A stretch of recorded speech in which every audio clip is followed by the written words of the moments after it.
Picture this. You're a random high school kid skipping class on a random afternoon. You decided, why not?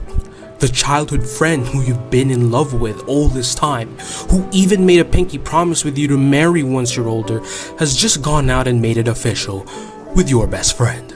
Yeah, they're boyfriend and girlfriend now. And because this girl was probably the only girl you fell in love with, granted you didn't confess to her, like, bro, why didn't you confess? Talk to her like, I'm actually serious. Ask her out like right now, because this is probably the only chance you got. Go!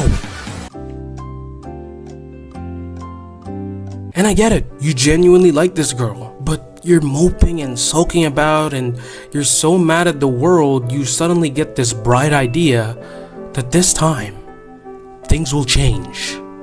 So you get into looks maxing, travel to Turkey, get LL surgery, a 4-3, buccal fat removal, jaw implant, chin lipo. Oh, my bad guys. I meant another close friend of yours comes up to you, and for some reason, you're staring at her breasts? Sunyan. Anyways, you get into a little argument with her because apparently she also likes you, but your dumbass is so oblivious you wouldn't even see an asteroid hitting the planet without giving you a microscope. You go back staring off into the distance, hoping that your nonchalant, sensitive, yearning personality makes the girls all around, or even herself, fall in love with you. But before the genie could even give your wishes to you, you notice something off the distance. A shadow. Someone is banging their body on the school gates, which catches the attention of some of the teachers. I mean, why would someone try to forcibly enter the school? Luckily, one of the teachers has it under control. What the fuck? What the fuck is happening? Oh shit, no, it's actually happening.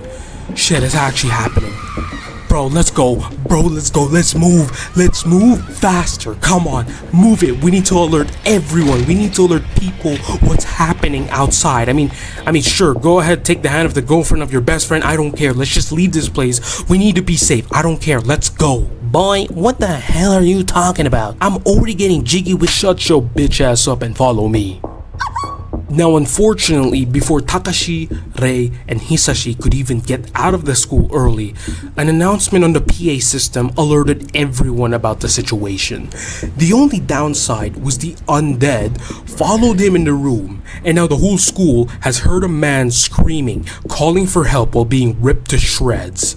And as you could guess, the situation escalated quickly and no one's gonna leave in a straight line after hearing that. But check me out. Someone's actually smart. Someone's actually smart. Hisashi, the best friend of Takashi and the boyfriend of Rei, thought that if everyone is going to be panicking, that means the exit doors and gates are going to be packed, which is way more riskier to take. So he proposes that all three of them go to the roof and call for help. And I know, you're probably thinking, but Aaron, isn't the roof way more dangerous because you won't have any exits? That is true. But here's the thing. Since most of the crowd will be downstairs, all the attention, chaos, and mayhem will be concentrated in the lower floors, therefore diverting some of the danger away from you. In fact, if you can hole up or barricade yourselves for a few hours or even overnight and then exit the school once things calm down, it'll lower the risk of something happening to you or anyone else. The only downside being there's no food or water, but you're not gonna be there for more than a day. So guys, let's appreciate the fact how reliable and smart Hisashi is. I finally understand why Rei picked him. Oh shit. Well, rip Hisashi, I guess. You got put in a Instagram bio and shirt all at the same time. But that was how Hell on Earth began. This anime genuinely was an amazing ride, and I will be honest to you, it isn't the most lore-centric, deep philosophical anime that makes it a masterpiece, because it doesn't have any of it. I mean, unless you consider two best friends claiming they'll be together, but one of them ends up getting caught by an undead, and then her so-called best friend turns on her and kicks her as she falls down the stairs and gets eaten and brutalized while the scene takes a shot of her underwear philosophical, then I guess. And on the topic of ecchi in this anime, I'm 50-50 on it, bro. Like, sure, any healthy dude would go crazy for ecchi, but I don't think my younger self watched the show for the first time and thought a girl getting brutalized was the perfect moment to put some ecchi in it. It just made me sick and angry to my stomach. At least one of the few women in this show that I care about, Marikawa Sensei, doesn't end up being horrifically eaten by the undead, so thank you. Matter of fact, you can count Enrika there too, and Saiko, and Takagi, Alice, Hirano, and Rei. Yeah, pretty much the whole group. Now, as for the other ecchi stuff that is appropriate for the scene, it was a million times better. Whether that be me cheering on my boy Takashi, being with Marikawa Sensei, Rei, and even Saiko, hey, as long as no one's dying, y'all can have your fun. Also, I want to talk about this one thing too. Initially, Rei hasn't exactly been a character that I liked. In fact, I hated her so much during the earlier episodes that I wanted Takashi to just split up with her and leave her ass. Now, why did I harbor so much anger towards Rei? Well, it's because of how she reacted after Hisashi's death.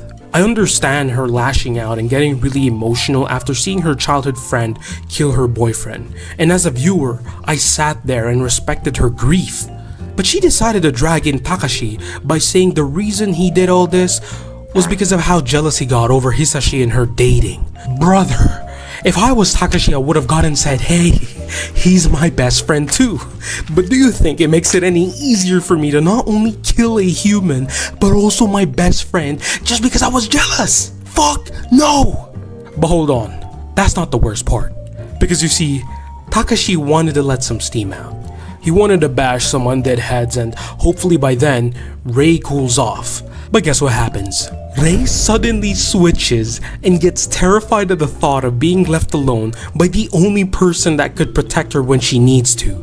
She starts saying sorry, apologizing, and was going all teary-eyed, and I was like, fuck, we're really stuck with this manipulative woman now. And it's actually working. I'm a goofy mother. I'm not the type of person to leave someone vulnerable alone, whether it be a kid, woman, disabled person, or whoever, knowing that I could help in some way and not be scared for them dying or experiencing something traumatic. I would have been like, fine, let's just get to our parents and get this shit sorted out. But just know, I'm also not the type of person to hug someone who told me I killed a friend because I was jealous. But hey, you do you, Takashi.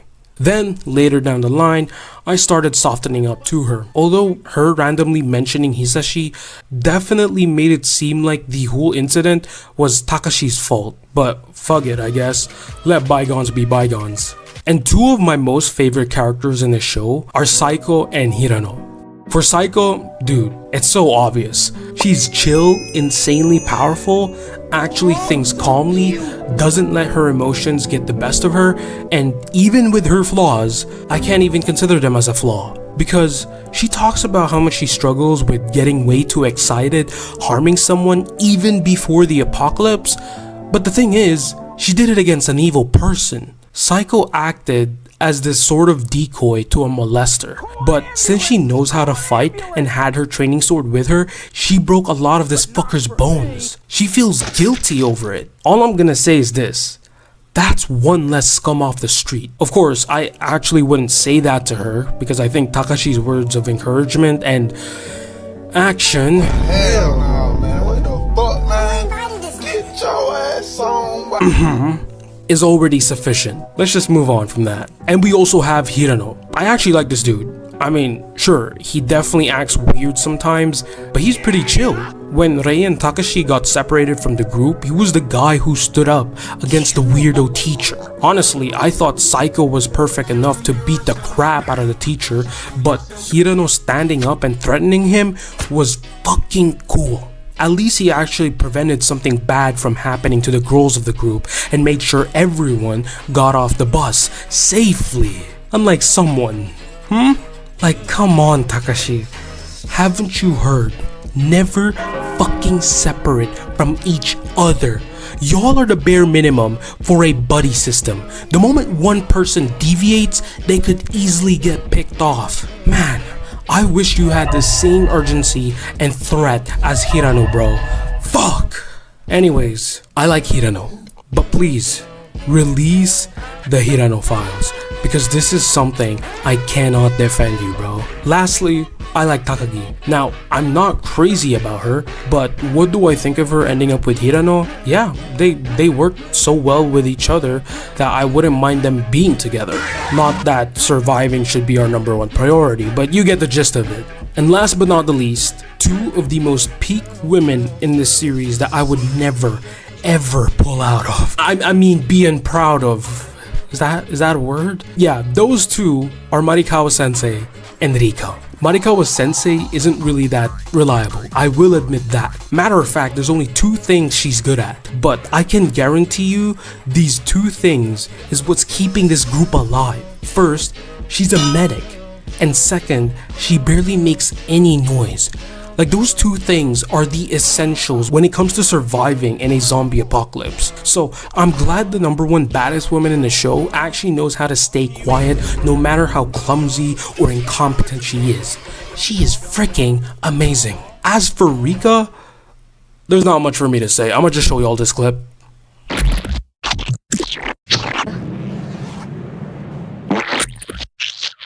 いずれは男でもいるのか But yeah, this show was freaking amazing. Like, it was so good I needed to watch not only the OVA, which I don't recommend you guys to watch, just don't watch it, please, for your own safety, okay? But I also wanted to read the manga. Now, unfortunately, as I was searching for more chapters from the manga, I saw how little volumes were left after the anime adaptation, and that the whole thing was pretty much abandoned. Because back in 2008, the author of High School of the Dead, Daisuke Sato, got really sick, and so he went on a hiatus, but sadly he passed away in 2017. The illustrators decided, I think out of respect for the author, they were gonna leave it as is. And that was disheartening for me because I genuinely wanted to see more content from High School of the Dead. I really did love this show and I enjoyed it so much. In fact, the ending songs for the anime made by Maon Kurosaki were some of the most beautiful songs I've heard. Unfortunately, she also passed away, but I love this show so much. So as happy as I am discovering there's more for me to read, I'm not fully excited knowing that there isn't a lot left. At this point, I'm probably going to read 1 chapter per month. As for my rating of the show, I actually gave it a pretty decent 8. Initially, I wanted to give it around 7.7 to 7.9, but with episode 13 wrapping everything up, bro, that episode alone was enough to give it that last few points. This show was brimming with nostalgia because I actually did watch this growing up, probably for the ecchi stuff, but now that I'm older, I'm appreciating it on a level I never thought I would. That's pretty much it from me. I'm Aaron. Have a blessed day, afternoon, evening, everybody. I'll see you on the next anime I want to talk about. Sayonara.